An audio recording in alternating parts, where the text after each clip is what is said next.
सर्वधर्मस्थापकस्त्वं सर्वधर्मस्वरूपकः आचार्याणां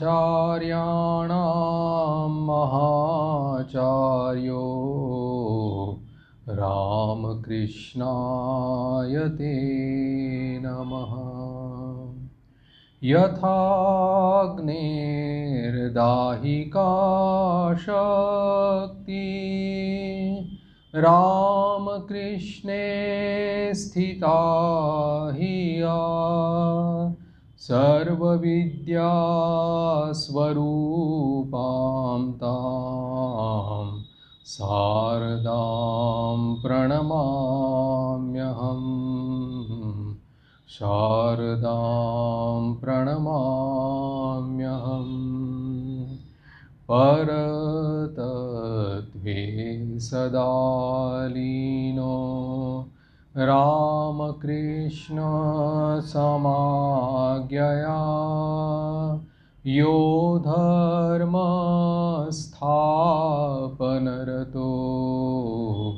वीरेशं तं नमाम्यहम्। वीरेशं तं नमाम्यहम्।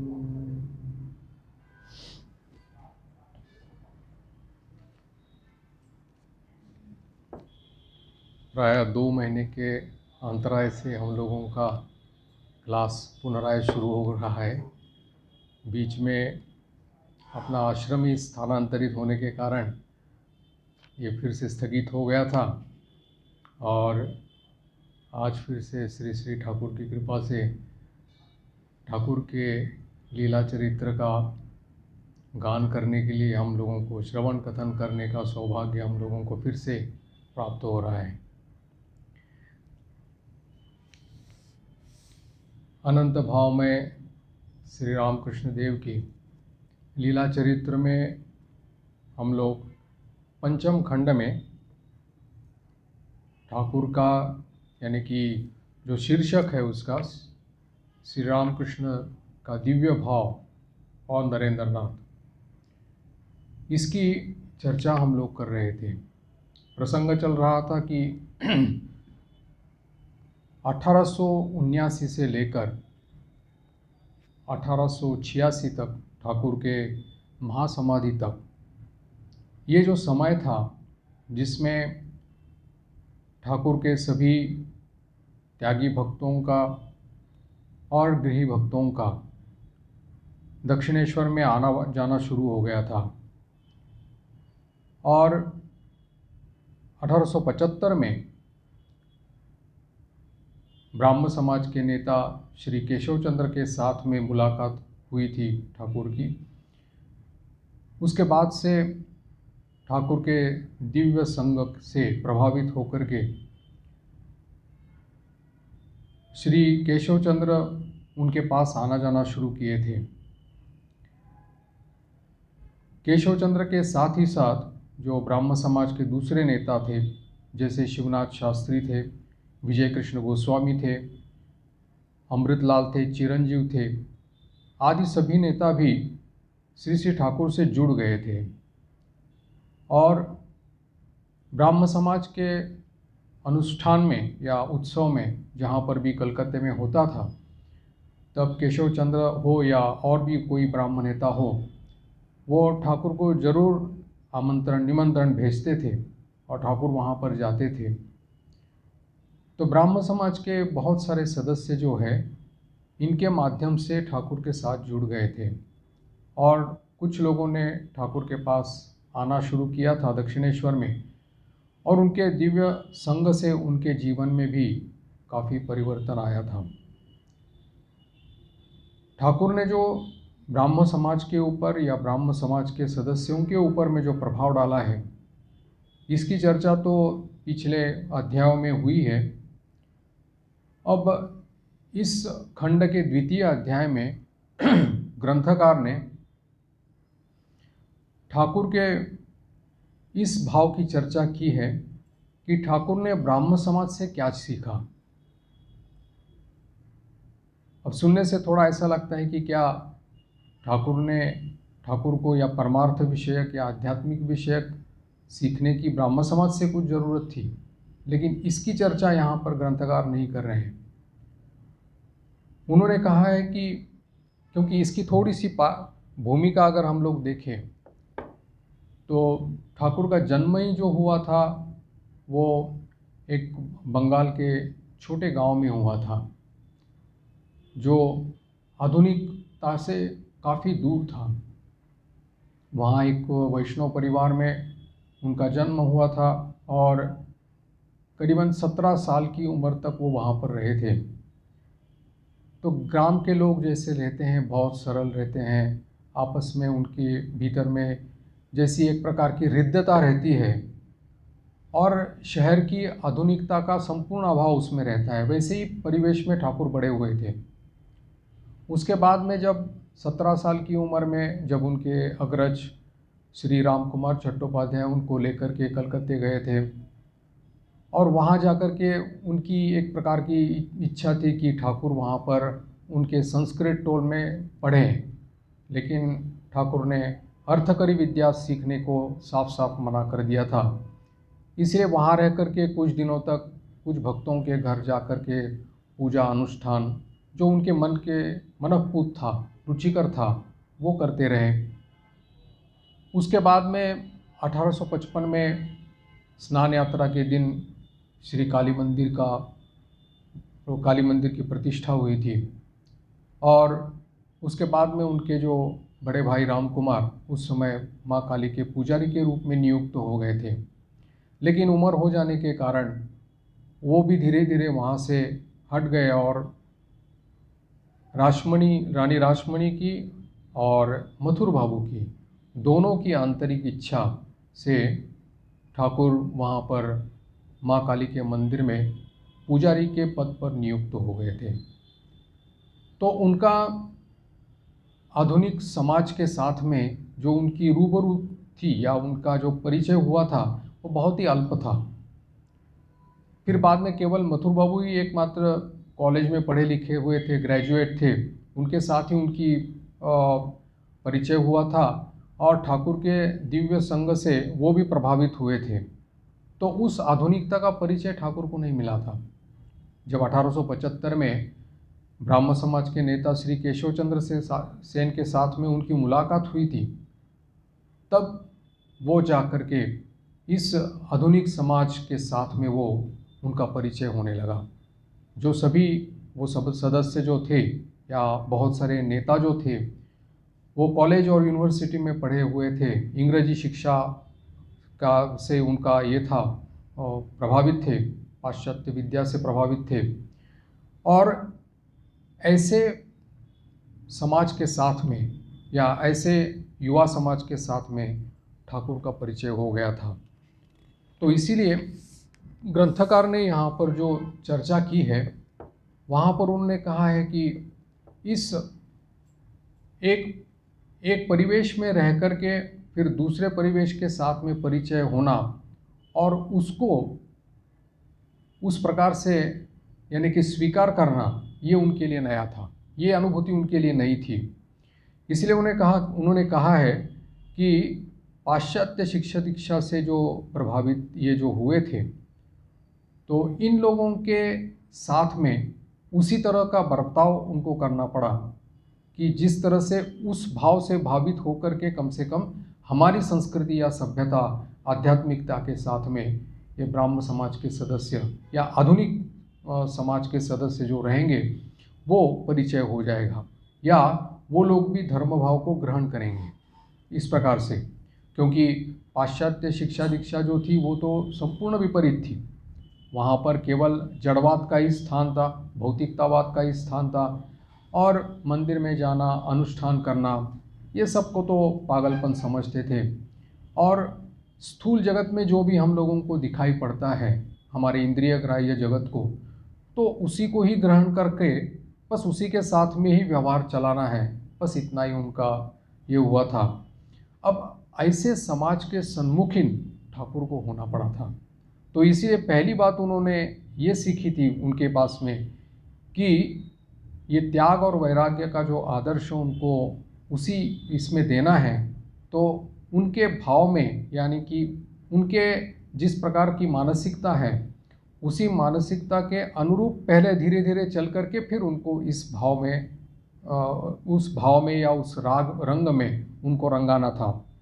तो ये पहली बात उन्होंने वहाँ पर की, क्योंकि धर्म के प्रति उदासीन भाव तो था ही और विरुद्ध भावों का पोषण होता था। इसीलिए उनको पहले उनके मानसिकता के साथ में उनको परिचय करना पड़ा। दूसरी बात उनकी ये हो गई कि सभी आध्यात्मिक तत्व जो, क्योंकि उन्होंने जो अभूतपूर्व साधना की थी और उन्होंने जो सत्य अपने जीवन में अनुभव किया था, वो तो एक किंवदंती के रूप में परिणत हुआ है। ऐसे अपूर्व अनुभव जो उनको हुए थे वो साधारण समाज में या किसी भी स्थूल दृष्टि संपन्न मनुष्य के एकदम बिल्कुल ही बाहर में थे, बुद्धि के बाहर के थे। इसीलिए उन्होंने देखा कि इन लोगों को अगर इस आध्यात्मिकता के साथ में अगर परिचय करवा देना है तो उनके ऊपर में छोड़ दिया जाए। जैसे कि ठाकुर, बहुत बार हम लोग कथामृत में भी आता है और ठाकुर बोलते हैं कि मैंने जो बोलना है वो तुम लोगों को बोल दिया, अब तुम लोग उसमें से जो भी ग्रहण करना है उसको ग्रहण कर लो और जो नहीं ग्रहण कर सकते उसको मत ग्रहण करो। यानी विचार स्वातंत्र जिसको या स्वाधीनता जिसको बोलते हैं वो सब उन्होंने उन लोगों को दे दिया। और फलस्वरूप ऐसे हो गया कि ठाकुर के दिव्य संग से या उनके उपदेश से या उनका जो परम पवित्र चरित्र जो है उसका प्रभाव उनके ऊपर में धीरे धीरे आने लगा। अब जब लोग, होता ही है कि जैसे हम लोग अगर अपनी विचारधारा किसी के ऊपर अगर थोप देते हैं तब फिर एक प्रकार का द्वंद्व अपने भीतर में आता है।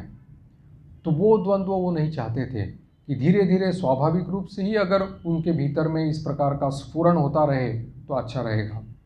जैसे याद आता है कि एक बार स्वामी जी स्वयं लंदन में जब थे तब उन्होंने अपने शिष्य मिस्टर E.T. स्टडी जो थे उनके, तो उनको कहा था कि मिस्टर स्टडी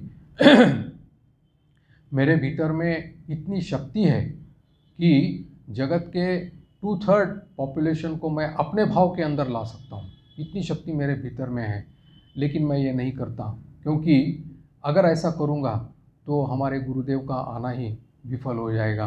क्योंकि ठाकुर का जो भाव था कि जैसी जिसका भाव है उस भाव के अनुसार उसको चलने देते थे, तो वही जो पर्पस था वही उनका फेल हो जाएगा। ऐसे इसलिए उन्होंने कहा कि मैं चाहता हूँ कि स्वाभाविक भाव से जिनकी जो उन्नति हो जाए तो अच्छा रहेगा। ये दूसरी बात उन्होंने सीखी थी।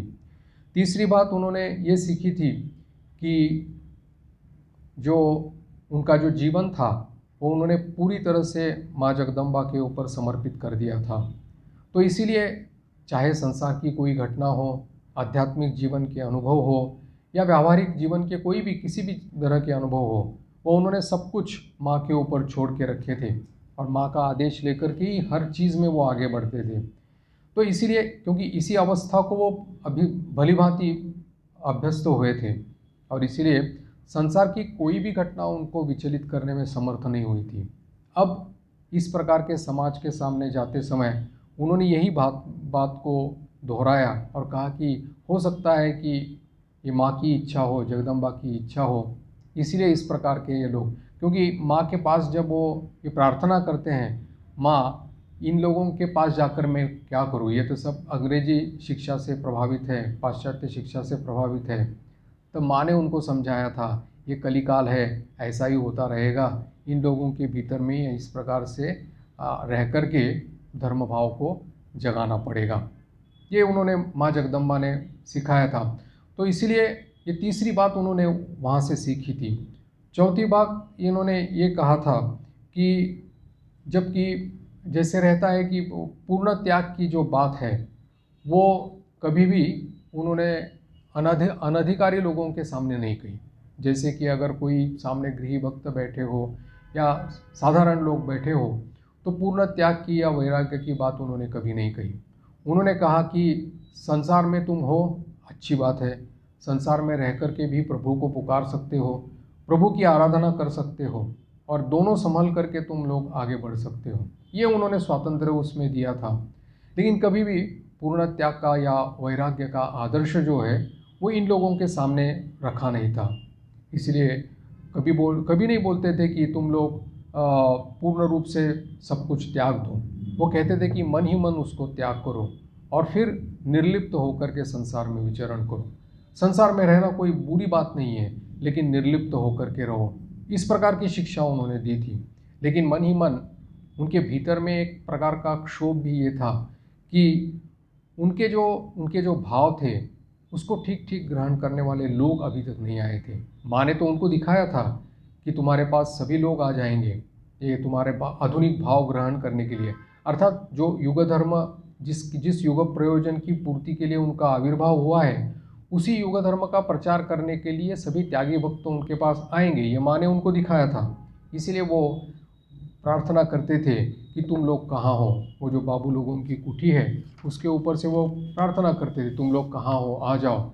इन लोगों के साथ बात करते करते मेरे मतलब मुंह जल गया है ऐसे। तो जब तक अपने दिल की बात, हृदय की बात जब तक खोल करके किसी से नहीं बताई जाती, तब तक एक अवतार पुरुष भी उसको यानी कि सुकून नहीं मिलता, ये कह सकते हैं। तो वह चाहते थे कि एक इस प्रकार से जो युवा बालक है, युवक है, जो बाहर के संस्कार से रहित हो और अच्छी तरह से समझने वाले यानी कि पवित्र जीवन वाले हो, तो वही ठाकुर का भाव ठीक ठीक तरह से ग्रहण कर पाएंगे और उन्हीं के भाव को वाहक बन पाएंगे। ये उन्होंने बात उसमें से पांचवी बात उन्होंने सीखी थी। अब ब्राह्म समाज के साथ में, जैसे कि ब्राह्म समाज के सदस्य थे, उनके साथ में जब उनका परिचय हो गया तो कुछ कुछ विशिष्ट व्यक्ति जो लोग थे तो ठाकुर के पास नित्य रूप से दक्षिणेश्वर आना जाना करने लगे। उसमें से प्रमुखता से उल्लेख किया है श्री रामचंद्र दत्त और मनमोहन मित्र। ये दोनों ब्राह्म समाज के में जाते थे और इनके केशव चंद्र सेन के व्याख्यान सुनते थे। केशव चंद्र सेन व्याख्यान में भी ठाकुर का उल्लेख करते थे, ठाकुर के उपदेशों को बोलते थे, समाचार पत्र में लिखते थे, तब भी ठाकुर के इस उनके पवित्र जीवन के बारे में बताते थे। तो ब्राह्मण समाज के सदस्यों के लिए ठाकुर का नाम या ठाकुर के बारे में एकदम ही ये नहीं था, अनभिज्ञ नहीं थे उसके बारे में। तो श्रीयुक्त रामचंद्र दत्त जो थे वो इसी प्रकार से उनसे या ब्राह्म समाज के पास आते जाते समय ही उनको ठाकुर के बारे में पता चला था और वो ठाकुर के पास दक्षिणेश्वर में आना जाना करने लगे थे।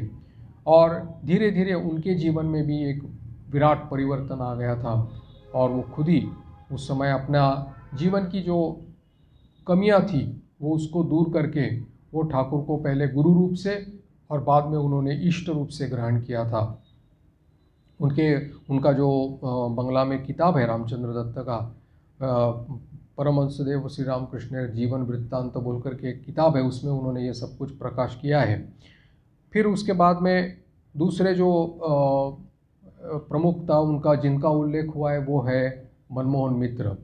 ये मनमोहन मित्र भी ब्राह्म समाज के ही सदस्य थे, ठाकुर के पास आना जाना करने लगे। फिर ठाकुर की अहेतु की करुणा के अधिकारी बन गए और फिर उसके बाद में उनके जीवन में भी परिवर्तन आ गया।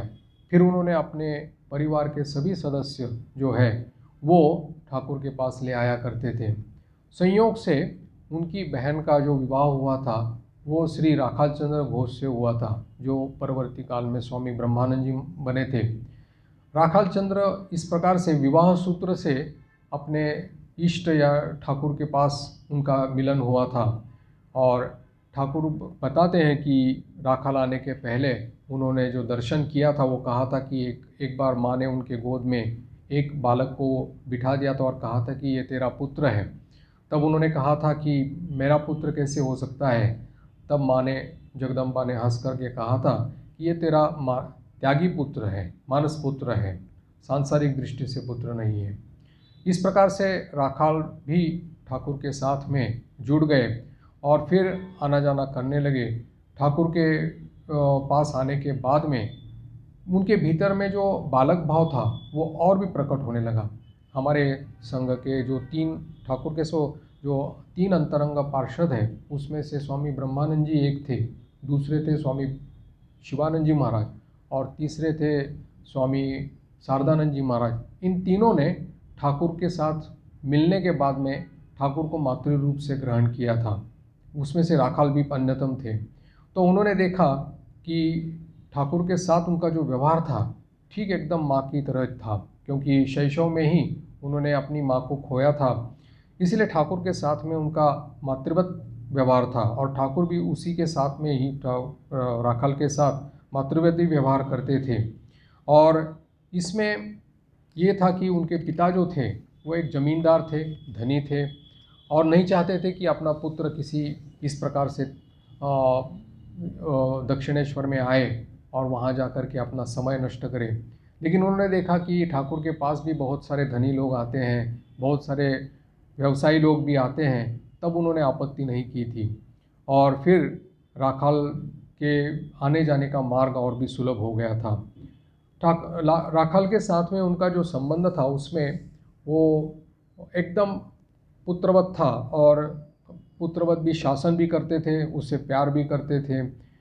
लेकिन उनके मन में एक बार ऐसी यहाँ पर दिया है कि थोड़ा सा जैसे बालक सुलभ ईर्ष्या जैसे रहती है कि अगर परिवार में अगर माँ है और अपने संतान जैसे 2-3 रहते हैं, तो 2-3 संतानों में से एक किसी को ज़्यादा प्यार करती है तो दूसरे दोनों लोगों को थोड़ा सा ईर्ष्या हो जाती है। तो वैसे ही राखाल का भाव हो गया था कि ठाकुर उनके ऊपर ही केवल प्रेम करें और बाकी लोगों के नहीं। लेकिन ठाकुर का आगमन क्या केवल थोड़े लोगों के लिए हुआ था, सबके लिए हुआ था। तो ये समझ में उन पे बाद में आ गया कि मन्नाथ श्री जगन्नाथ मद्गुरु श्री जगतगुरु, ये तो समझने में उनको देरी लगी। लेकिन उसके पहले उनका ये भाव था, बालकवत उनकी ईर्ष्या का भाव था। लेकिन इसके कारण में क्या हो गया कि जो लोग उनके पास ठाकुर के पास आना जाना करने लगे थे वो भी थोड़े से सिकुड़ गए थे। इसलिए माँ जगदम्बा की इच्छा से ही उनको वृंदावन जाना पड़ा था राखाल राज को।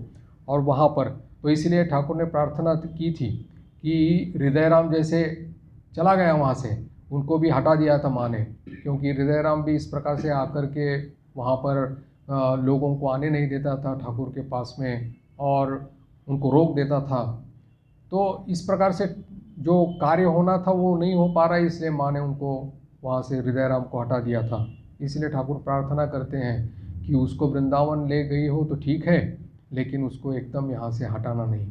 खैर राखाल राज तो उनके मानस पुत्र थे, इसलिए उनको वहाँ पर फिर से आना पड़ा था। लेकिन कुछ दिन के लिए उनको वहाँ पर रहना, वृंदावन में रहना पड़ा था। और बाद में वो संसार त्याग करके स्वामी ब्रह्मानंद जी श्री रामकृष्ण संघ में शीर्ष स्थान हुआ था, जिनका ठाकुर कहते, स्वामी जी भी कहते हैं कि आध्यात्मिकता में उनका बहुत बड़ा आधार है, उनका वो बहुत बड़े आधार है। ब्रह्मानंद जी महाराज यानी कि राखाल राज आने के बाद में कुछ महीने बाद में ही नरेंद्र नाथ का आगमन वहाँ पर दक्षिणेश्वर में होता है। इस अध्याय का यानी कि इस खंड का जो शीर्षक वही है कि श्री रामकृष्ण का दिव्य भाव और नरेंद्र नाथ, क्योंकि ठाकुर के जीवन को बिना नरेंद्र नाथ के थोड़ा सा अधूरा लगेगा, क्योंकि ठाकुर के इस युग धर्म को ठीक ठीक जो धारक और वाहक थे वो नरेंद्र नाथ थे और उनके द्वारा बहुत काम उनको करवाना था।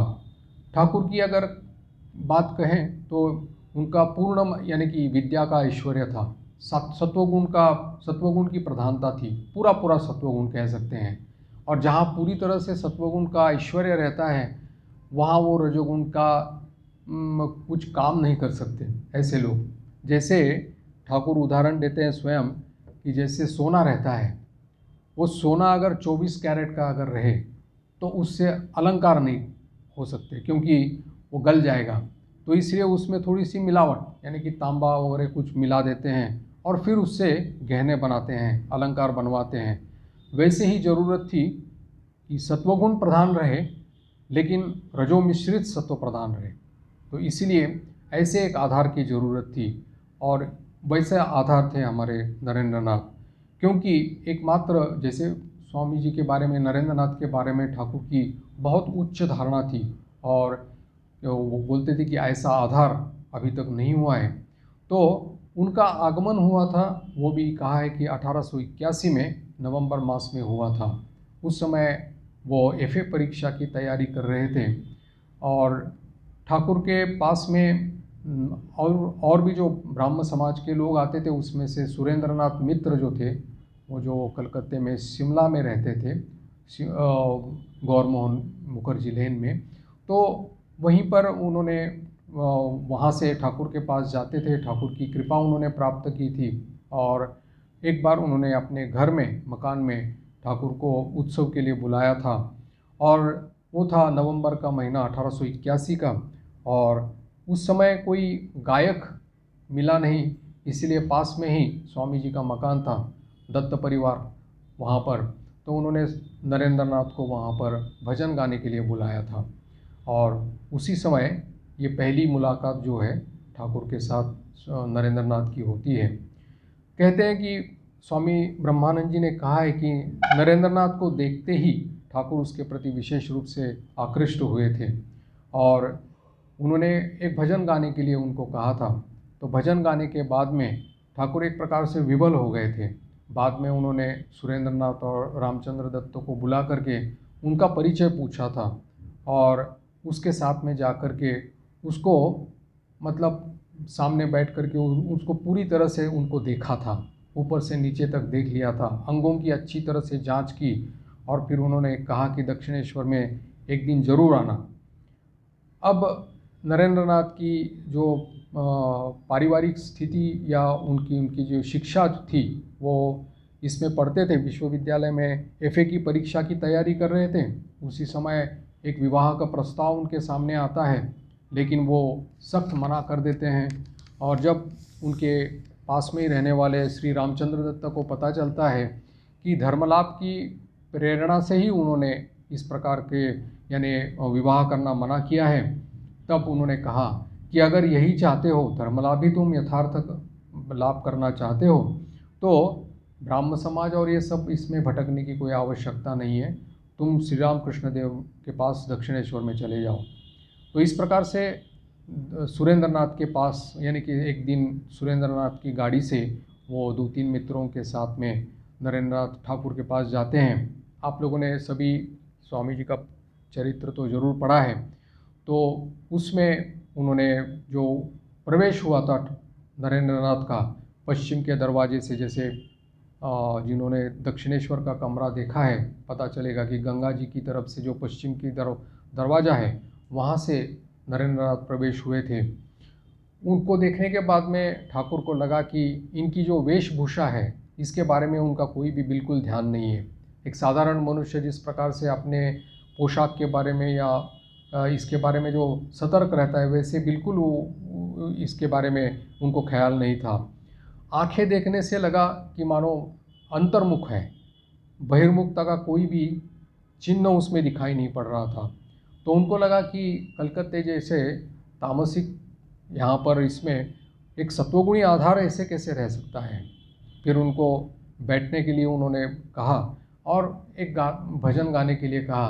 तो आप जानते ही हैं कि नरेंद्रनाथ ने वही ब्राह्म समाज का जो प्रसिद्ध संगीत जो था, वन चलो निज निकेतने, वो उन्होंने बहुत तन्मयतापूर्वक गाया और जिसको गाने के बाद में ठाकुर एकदम विवश हो गए और उन्होंने कहा कि मैं अपने आप को संभल नहीं पाया और नरेंद्रनाथ को देखने की व्याकुलता उनके भीतर में उत्पन्न हो गई थी। और इसमें गाना गाने के बाद में उनका जैसे किताबों में लिखा है कि उनको लेकर के वो बरामदे में गए थे और वहाँ जा कर के उन्होंने दरवाज़ा बंद करके उन्होंने उनका हाथ पकड़ करके कहा था कि तुम इतने दिन तक कहाँ थे, क्यों नहीं आए मेरे पास में।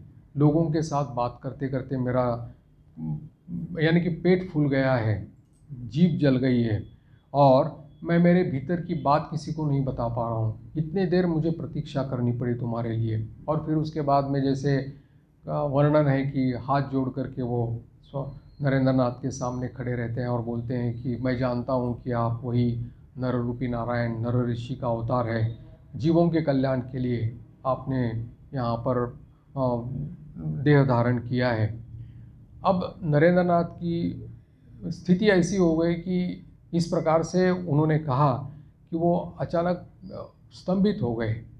आश्चर्य लगा कि मैं तो एक दत्त परिवार का लड़का हूँ और मुझे इस प्रकार के नर ऋषि का अवतार ऐसे बोल रहे हैं, क्या ही इस प्रकार की उन्माद जैसी बातें ये कर रहे हैं। तो वो चुप रहे और ठाकुर उनके लिए मिठाई ले आए। अपने हाथ से उन्होंने मिठाई उनको खिला दी थी और कहा कि अकेला अकेला तुम एक बार जरूर आना। और उनके पास से प्रतिश्रुति लेकर के फिर वो वापस सभी लोग जहाँ बैठे थे वहाँ ठाकुर गए थे। अब इसका प्रभाव, इसका जो था नरेंद्र नाथ के ऊपर में जो प्रभाव पड़ा था, वो कहा कि जब वो ठाकुर का व्यवहार वहाँ पर सब लोगों के साथ बैठ करके जब बातचीत कर रहे थे देखा तो दूसरी तरफ कर लगा। ऐसा कोई उन्माद जैसी स्थिति उनको नहीं लगी, क्योंकि नरेंद्र नाथ एक बुद्धिवादी थे, युक्तिवादी थे, तर्क करना जानते थे, लेकिन वो संस्कार मुक्त उनका मन था और इसीलिए उन्होंने जांचना शुरू कर दिया कि इनके मन में और मुख में कितना साम्य है। और देखा कि ठाकुर के जो उपदेश है उसको देख करके उनको लगा कि ये ऐसे उपदेश ऐसे एक महापुरुष के मुख से ही निकल सकते हैं। जैसे ठाकुर उस समय समवेत लोगों को बोल रहे थे कि तुम लोगों को जैसे देख रहा हूँ वैसे ही मैं भगवान को, ईश्वर को देख सकता हूँ। जैसे तुम लोगों से बात करता हूँ वैसे ही मैं ईश्वर से बात कर सकता हूँ, कर रहा हूँ। लोग लेकिन कौन जानना चाहता है या कौन उनसे बात करना चाहता है, कौन उनका दर्शन करना चाहता है। लोग बोलते हैं कि ये विषयों के लिए, अपने परिवार के लिए बहुत सारे अश्रु विसर्जन करते हैं, लेकिन ईश्वर को नहीं मिला, ईश्वर को प्राप्ति नहीं हुई, इसलिए कौन अश्रु विसर्जन करता है। ये सिंपल यानी कि बहुत ही सरल भाषा में कही हुई बात स्वामी जी ने उसको नरेंद्र नाथ ने देखा और उनको लगा कि इसमें तो कोई गलत बात नहीं है और वो जो बोल रहे हैं वो एक महापुरुष के मुख से ये सब बातें निकल सकती है। ये सचमुच ही पूरे मानव समाज की श्रद्धा, पूजा और सम्मान पाने के योग्य अधिकारी है, ऐसा उनकी धारणा हो गई। लेकिन उसके पहले ही एक उन्माद जैसी उन्होंने जो बात की थी उससे वो उनके मन में एक अंतर्द्वंद हो गया था। फिर उसके बाद में जब नरेंद्र नाथ वापस जाते हैं तो उनका जो विद्या अर्जन, संगीत शिक्षा आदि वो करते रहते हैं, लेकिन धर्मभाव की प्रेरणा तो उनके भीतर में बहुत तीव्र रहती है। तो उसके लिए वो कठोरतापूर्वक अपना जीवन, तपस्या का जीवन जीते हैं। और ब्राह्म समाज में भी वो उनका आना जाना रहता था, क्योंकि ब्राह्म समाज की जो ये थे कि ईश्वर उपासना जो थी वो सगुण ब्रह्म और निराकार की थी, यानी सगुण निराकार की उपासना थी। और स्वामी जी तो ध्यान सिद्ध थे और निराकार की सत्ता थी, तो इसीलिए उनको इसमें उनके लिए ये सब कुछ स्वाभाविक था। इसीलिए वो निराकार में ही उनका मन सब समय डूब जाता था। बचपन से ही उनको यानी कि बचपन से ही वो देखते थे कि जब प्रतिदिन रात को लेटने के बाद में वो देखते थे कि दो कल्पनाएं उनके मन में सामने आती थी, जिसका वर्णन किया है कि एक तो है संसार की सभी संपत्ति हो या पद हो या ऐश्वर्य हो, वो सब उनको प्राप्त हो रहा है और समाज में जिसको शीर्ष स्थान कहा है इस मामले में पद प्रतिष्ठा के बारे में, वो उनको मिल रहा है। दूसरी उनकी जो कल्पना उनके सामने में आती थी वो थी कि ईश्वर प्राप्ति के लिए उन्होंने सर्वस्व त्याग करके ऋषि मुनियों की तरह जीवन यापन कर रहे हैं, ऐसी कल्पना उनके मन में उदय होती थी। और ये दूसरी कल्पना ही उनके मन में प्रधानता आती थी और फिर वही उनके पूरे मन को छा जाती थी। और इसीलिए उनको वही भाव उनको अच्छा लगता था। एक तो उस अखंड के ऋषि होने के कारण उनका ध्यान सिद्ध थे और ध्यान करना बचपन से ही जानते थे, कि किसी ने उनको सिखाया नहीं था। यहाँ तक कि उनके अभिभावक माता पिता भी नहीं जानते थे कि वो ध्यान करते हैं। यहाँ तक कि अपने कमरे में बैठ करके अंदर से दरवाज़ा बंद करके पूरी रात ध्यान करते थे और फिर ध्यान का अभ्यास, और कब रात निकल जाती थी और सूर्योदय होता था, उनको पता नहीं चलता था। लेकिन एक बात उनके मन में आती थी जो कि अगर जैसे कि ब्राह्म समाज में उनका ये है सगुण निराकार की उपासना होती है, तो उनके मन में ये आता था कि अगर ये सत्ता, भगवत सत्ता, ईश्वर सत्ता जिसको कहते हैं, वो अगर सचमुच में है तो क्या किसी ने अनुभव किया है? यही उनके मन में प्रश्न जो था, उनको मन को आंदोलित करता था। इसीलिए वो ब्राह्म समाज के जितने भी नेता थे उनको ये प्रश्न पूछ चुके थे। आदि ब्राह्म समाज के जो एक नेता थे महर्षि देवेंद्रनाथ ठाकुर, उनके पास भी जाते थे, उन्होंने भी उनको ये प्रश्न पूछा था। लेकिन देवेंद्रनाथ ने उसका सीधा उत्तर न दे करके कहा था कि तुम्हारे भीतर योगी के लक्षण दिखाई पड़ते हैं, तुम ध्यान का अभ्यास करो। ये तो वो जानते थे कि ध्यान का अभ्यास करना चाहिए, लेकिन उनके मन जैसी मैंने बात उनको उसका समाधान नहीं कर पाई थी। वो नरेंद्रनाथ की जो बहुमुखी प्रतिभा है वो पुस्तकों में लिखी हुई है, और बहुत सारे चीज़ उनको उनके बारे में जो बताए हैं, तो एक तो यानी कि उनकी जो प्रतिभा थी या उनकी जो अपूर्व मेधा थी, तो उसके कारण ही ये उनके लिए ये सब कुछ अध्ययन करना कम समय में, कम परिश्रम में ये सब कुछ संभव होता था। उनका पढ़ने का एक बहुत बड़ा शौक़ था, यानी कि मैट्रिकुलेशन परीक्षा पास होने के बाद में जब वो एफए में गए थे और उसके बाद में अपनी पाठ्यक्रम की पुस्तकें बहुत कम पढ़ते थे। जो इतिहास है, दर्शन शास्त्र है, पाश्चात्य दार्शनिकों ने लिखी हुई न्याय शास्त्र वगैरह की किताबें हैं, बड़ी बड़ी किताबें, वो सब पढ़ते थे। और फिर धीरे धीरे अध्ययन शक्ति उनकी जो थी वो बहुत बड़ी तेज़ी से बढ़ गई थी। जैसे कि वो कहा करते थे कि एक पैराग्राफ पढ़ने के पहले जो पहली लाइन है उसको पढ़ लिया और अंतिम लाइन पढ़ लिया तो उनको पता चल जाता था कि उसमें क्या लिखा हुआ है। धीरे धीरे उनका ये अध्ययन शक्ति इतनी बढ़ गई थी कि पेज जो रहता है, पन्ना रहता है पुस्तक का, पन्ने का पहली लाइन जो है और पन्ने की आखिरी लाइन जो है, उसको पढ़ने के बाद में पता चलता था कि इस पन्ने में क्या लिखा हुआ है। इतनी अध्ययन शक्ति उनकी द्रुत पढ़ने की शक्ति हो गई थी। गहन अध्ययन एवं गंभीर चिंतन दोनों उनका उस समय चलता था। और इसलिए बाद में भी उन्होंने इसके बारे में, नरेंद्रनाथ ने कहा है कि इस संसार में नए विचार कितने हैं, बहुत कम है। यानी कि नए विचारों को, वही विचारों को अलग अलग तरह से, अलग अलग उपायों से, पद्धति से बताया जाता है, स्वपक्ष में हो या उपपक्ष में हो, युक्तियाँ दी जाती हैं। और अगर वो मालूम हो जाए तो प्रतिवादी जो भी उत्तर देने के लिए सोच विचार करें तो उसकी आवश्यकता नहीं रहती। और क्योंकि कोई भी किसी भी प्रकार से वो उत्तर देना चाहे तो उसी युक्तियों के भीतर में ही वो आएगा और उसको वहीं आकर के वो उसको उत्तर देना पड़ेगा। इसीलिए कहते थे कि संसार में कितने नए भाव है, कितने नए चिंतन हैं, ऐसे कोई दे सके ऐसे व्यक्ति बहुत ही विरले रहते हैं। स्वामी जी उसमें से एक थे जिन्होंने नया भाव, नया चिंतन हम लोगों को दिया था। ओरिजिनल जिसको होते, ओरिजिनलिटी जिसको, थॉट प्रोसेस, वो उनकी थी। और उसके साथ साथ ही वो शारीरिक चर्चा जैसे व्यायाम इत्यादि करते थे और अखाड़े में जाते थे। वहीं पर जाकर के उनकी राखाल महाराज के साथ में उनकी दोस्ती भी हो गई थी।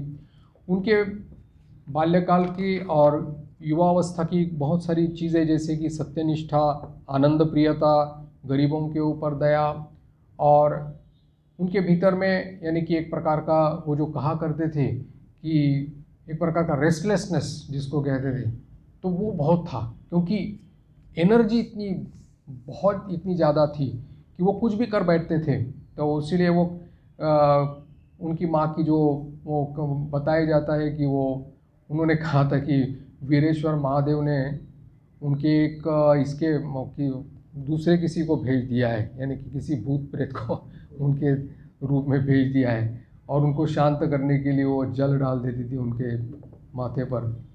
तो ऐसे ही, लेकिन उनके मस्तिष्क और हृदय का जो समान भाव से उत्कर्ष जो रहता है ना, वो बहुत कम लोगों में दिखाई पड़ता है। वो नरेंद्रनाथ के भीतर में उसी समय से डेवलप हुआ था। और उनको इसका भी बहुत बड़ा अभिमान था कि उनके परिवार में कोई एक सन्यासी है। उनके पितामह जो थे, दुर्गा प्रसाद जो उनका नाम था, दुर्गाचरण, तो वो सन्यासी थे और इसीलिए वो भी उसका उनको गौरव अनुभव करते थे। अपने पिता उनके पिता का नाम था विश्वनाथ दत्त और उनके पास से उन्होंने संगीत विद्या सीखी थी। उनके पिता का कहना था कि संगीत एक ऐसी कला है जिसमें निर्दोष आनंद मिलता है और इसीलिए उन्होंने नरेंद्र नाथ को भी संगीत की शिक्षा दी थी और उनको एक उस्ताद भी उनके पास आते थे और उनको पढ़ाते थे।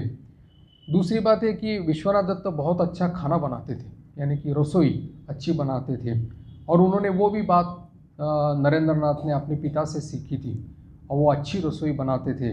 यहाँ तक कि विदेश में या यहाँ इस देश में बेलूर मठ में कहीं भी जब भी मन आता था वो खाना पकाते थे, रसोई करते थे।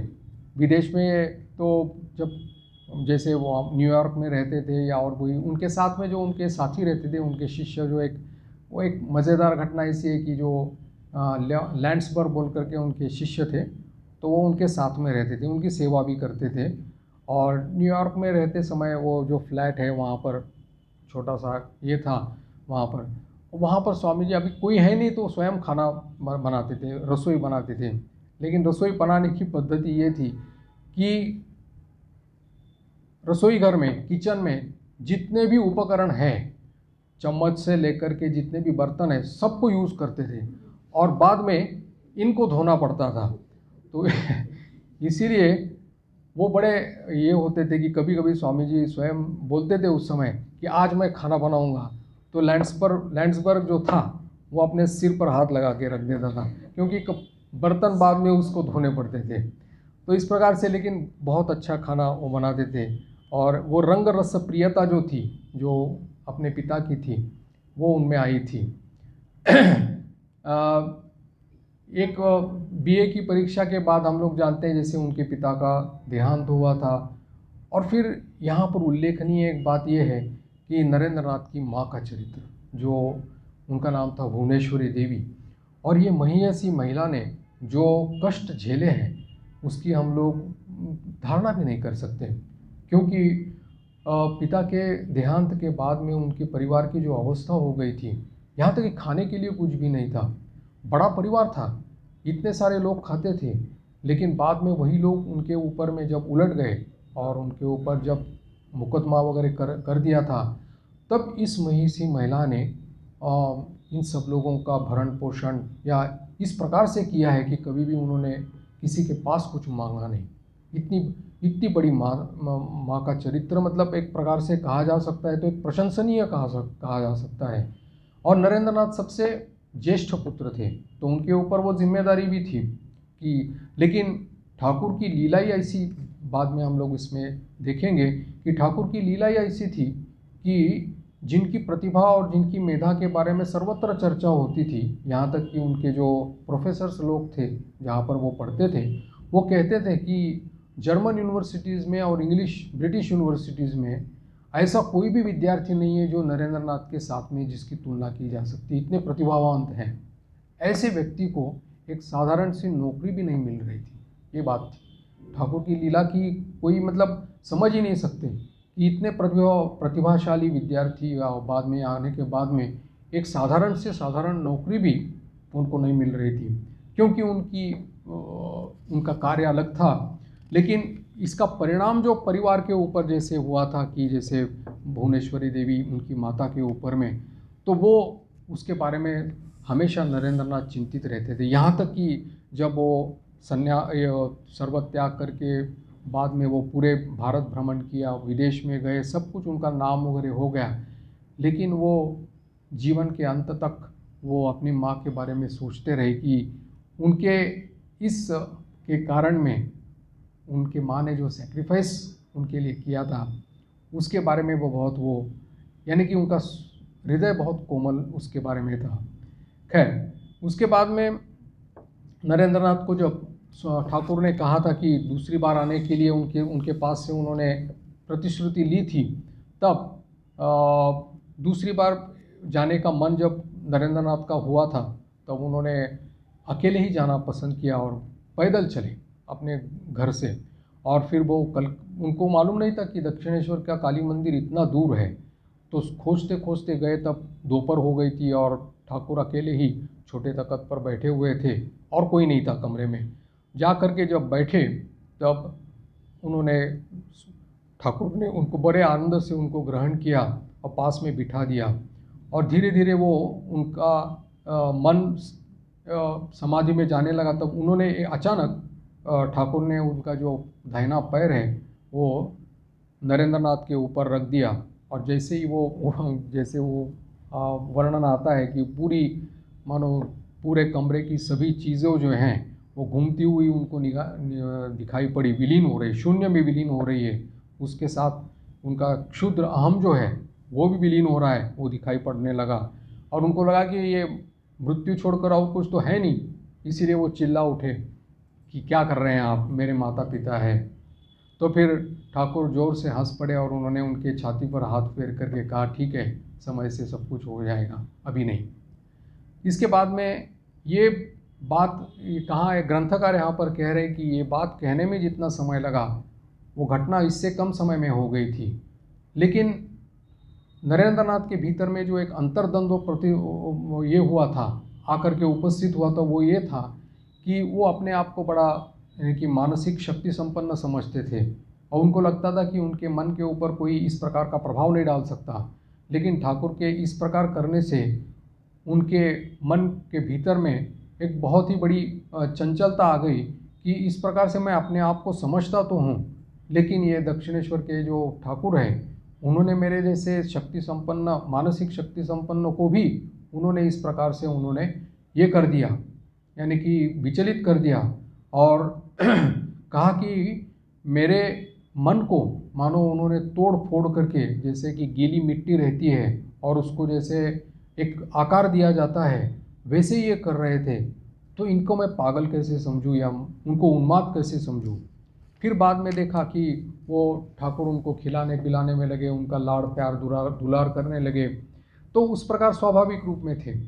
और तीसरी बार जब ठाकुर के पास उनका आगमन होता है तब वो, क्योंकि उस बार भी ठाकुर ने उनको आने के लिए कहा था, और तीसरी बार जब जाते हैं तब बड़े दृढ़तापूर्वक जाते हैं कि अब मैं इस प्रकार से कभी भी अभिभूत नहीं हो जाऊंगा।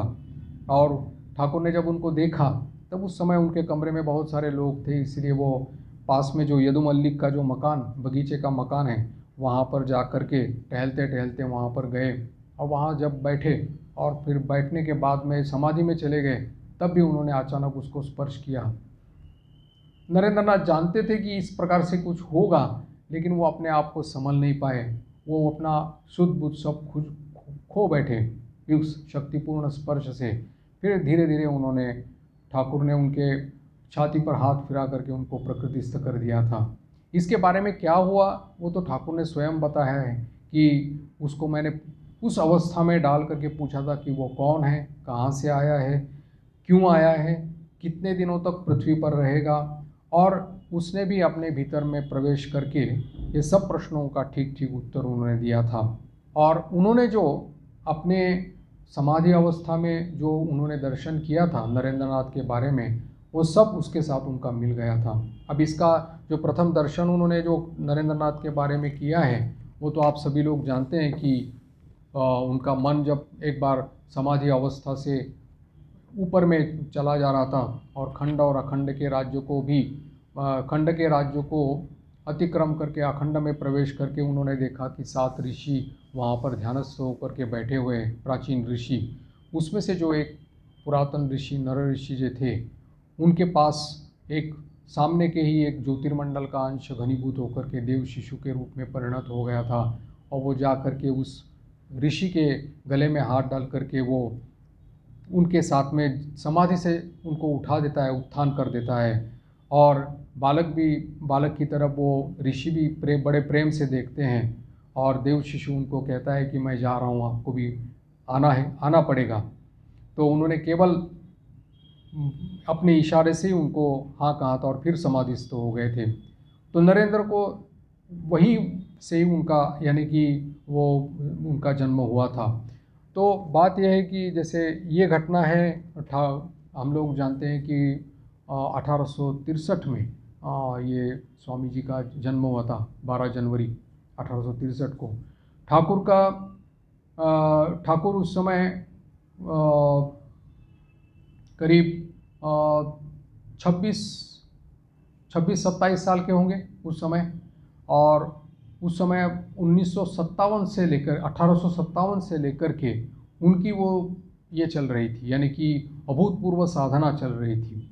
अब ये समझ लीजिएगा कि ये घटना 1863 की है, या 63 में स्वामी जी का जन्म हुआ, नरेंद्र नाथ का जन्म हुआ, तो उसके पहले ही ये घटना हुई है। इसका मतलब ये है कि ये सब कुछ जो है वो पहले से ही तय हुआ था। और ठाकुर ने भी, यानी कि पूरी साधना की सिद्धि के बाद में ये नहीं हुआ है, ये तो बाद में बताया, लेकिन उस समय में जब वो स्वयं इस अभूतपूर्व साधना कर रहे थे, उसी समय की ये बात है कि किस किस को लाना है, इस भूमि पर लाना है, कौन कौन उनके इस लीला, इसमें नाट्य में वो सहकारी होंगे, किसको किसको लाना है, ये सब पहले से मानो उन्होंने तय करके रखा था। बाद में ये सब जैसे कहते हैं कि एक मर्यादा, लोक मर्यादा हो या शास्त्र मर्यादा हो, उसके लिए ये सब पूरी साधना हुई थी, लेकिन सब कुछ पहले से ठीक करके हुआ था। ये जब उन्होंने इसका जो अनुभव जो नरेंद्र नाथ ने किया था, और उसके बाद में उनकी ठाकुर के बारे में जो धारणा थी वो पूरी तरह से बदल गई थी। उन्होंने समझा कि ये कोई, जिसको लोग पागल या उन्माद कहते, वो उन्माद नहीं है, एक अलौकिक दैवी शक्ति संपन्न महापुरुष है। इच्छा मात्र से किसी को भी समाधि करवा दे सकते हैं या उच्च पथ में चालित कर सकते हैं। उनकी इच्छा और माँ जगदम्बा की इच्छा मानो एक है, क्योंकि मेरे जैसे इस प्रकार की शक्ति संपन्न को भी वो उन्होंने अभिभूत कर दिया। और इसीलिए कहते थे कि ये अलौकिक जो उनका त्याग, तपस्या है, प्रेम और पवित्र भाव है, ये साधारण लोगों में नहीं दिखाई पड़ता, केवल एकमात्र ईश्वर अवतार या महापुरुषों में ही दिखाई पड़ता है। तो इसीलिए उन्होंने ब्राह्म समाज में जाते हुए भी उनके भीतर में त्याग और वैराग्य की जो वृद्धि हो गई थी उस समय, वो ठाकुर के संस्पर्श में आने से हुई थी। हालांकि उनके अंतर मन में जो द्वंद्व चल रहे थे, उसमें उन्होंने ठाकुर को पूरी तरह से ग्रहण नहीं किया था। उनका स्वभाव ही ये था कि किसी भी चीज़ को बिना जांचे वो ग्रहण नहीं करते थे, बिना परीक्षा किए वो कभी ग्रहण नहीं करते थे। और ठाकुर ने भी उनको इस प्रकार से प्रोत्साहन दिया था कि मैं कहता हूँ इसलिए मत उसको ग्रहण करो, अपनी तरफ से जांचाई करो कि ये सत्य है या नहीं। इसलिए हर चीज़ को परख करके उन्होंने लिया था, हर चीज़ को। और ठाकुर की हर बात के ऊपर में उन्होंने अविश्वास नहीं कह सकते, लेकिन संदेह तो किया था।